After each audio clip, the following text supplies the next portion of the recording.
Welcome back to the KOAM Morning News on Fox 14. Special guest in the studio, and not only a friend of the show, a personal friend, John Bartlow from Pittsburgh Rotary. Good to see you, buddy. Pittsburgh Noon Rotary. Don't get mad at me, morning Rotary people. Don't get mad at me, because John was going to make me say Pittsburgh Noon Rotary. We've got a great event coming up. As a matter of fact, we're going to do this tomorrow, and we're going to do it at the pit. And essentially, this has become Rotary's new focus. The focus is always our local focus, right. Yeah. The focus is always service above self. Right. But in the past, 5 to 7 years? I'd say about the past, I lose track with COVID, probably the last 5 to 6 years. I'm with you, yeah. We've really made the Lord's Diner our primary local charity. So let's talk about the Lord's Diner in general, because it's such a marvelous concept that was brought to Pittsburgh in particular. But how would you explain what the Lord's Diner is to somebody that's maybe not familiar with the concept? I believe the concept is that we want to be able to feed those who are in need of sustenance. And we certainly, one thing that I've heard a lot is it's not a soup kitchen, okay? It's a place we want anybody, you or I or our families, to be able to come and have a meal and feel respected and feel like they are part of our community, because they are.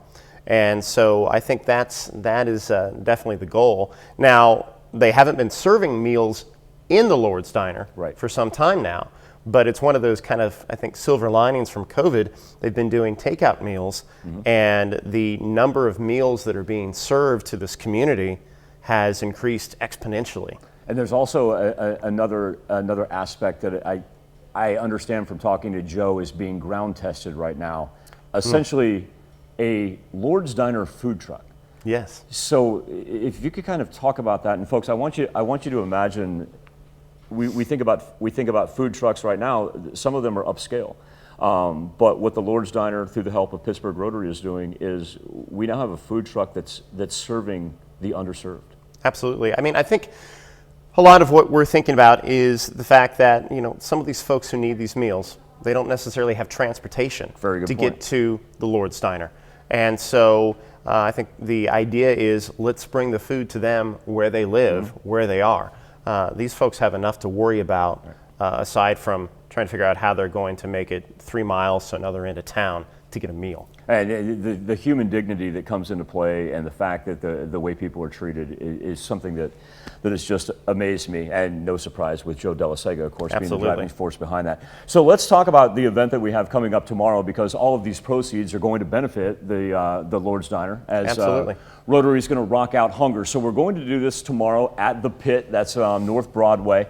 $10 at the door. Now, I am amazed at the number of musical acts that you have been able to line up. If you could kind of go through. You bet. Because it says something when people are so willing to donate their talent and their time to a worthy cause. Absolutely. I mean, I'll say forever how incredibly lucky we are to have such talented and generous musicians in Southeast Kansas. And so this is a prime example. You and I were talking a moment ago, the Wayward Betties. I can't think of two more talented individuals to open things up. That is amazing. And so those incredibly talented ladies are going to open up at 6 o'clock.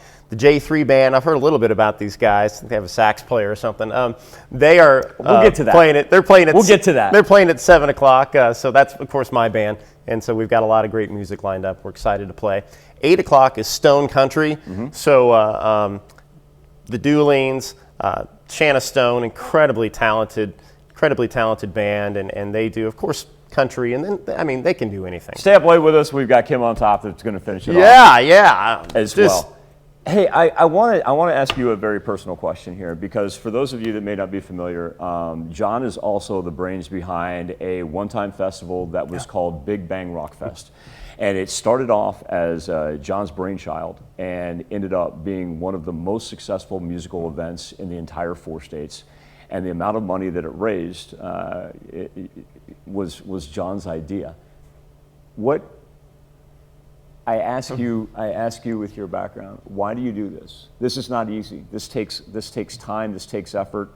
You have a profession. You have a family. You have a wife. You have children. I know the time and effort you put into this. I ask you, why do you do this? You know, I was telling my 10-year-old the other day, I said, Cole, to those who much is given, much is expected. And so that's something that I often think about. I mean, I have been lucky enough to be able to play with some of the area's most talented musicians through that network of musicians. It's more like a family, really. Okay. I've been able to meet so many incredibly talented and generous people. And, you know, those men and women are willing to go out and step up and do whatever is needed if someone's sick, if there's a cause. So, I mean, obviously, the cause is near and dear to Rotary's heart. It's near and dear to my heart. When you throw in music as a way to not only raise funds for a cause, but a way for people to go out and let their hair down a little bit. I mean, live music makes you feel good. It makes you feel alive.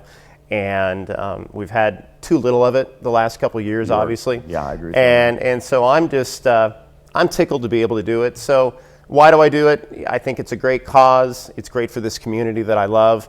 And I love music. And I'll tell you, for the musicians who are part of this, we're not only excited to raise money for a great cause, but we're excited to be able to hear our peers. You know, we play our 45-minute set, and then we get to listen to our buddies. Because not every Friday or Saturday night are we able to do that. So okay, so this is why I wanted to tie everything back in. John is not only a great human being and a friend, but he's also one of the most talented musicians that I've met. J3, when are you guys on? We're on at 7 o'clock. All right. We're on at 7 o'clock. 7 o'clock. I want everybody there for the Wayward Betties, because can't believe, anytime I see the Wayward Betties or the opening act, I go, what in the world? You guys are going to be on at 7. We're going to roll this at the Pit. 500 block in North Broadway. It's just $10 at the door. Yeah. It's $10, and John and all these marvelous bands are going to perform from essentially it'll be 6 hours of 6 hours of awesome music. It'll be a 6-hour run, and I want everybody to think about this when you show up, is that every dime that you pay when you get in the door, and it's only $10. Every dime that you pay when you get in the door is helping feed families. That's absolutely. Absolutely. John, I want to thank you so much. We're happy to do it. Thanks, brother. I'll see you tomorrow. See you soon. We'll be back with more KOAM Morning News on Fox 14 right after this.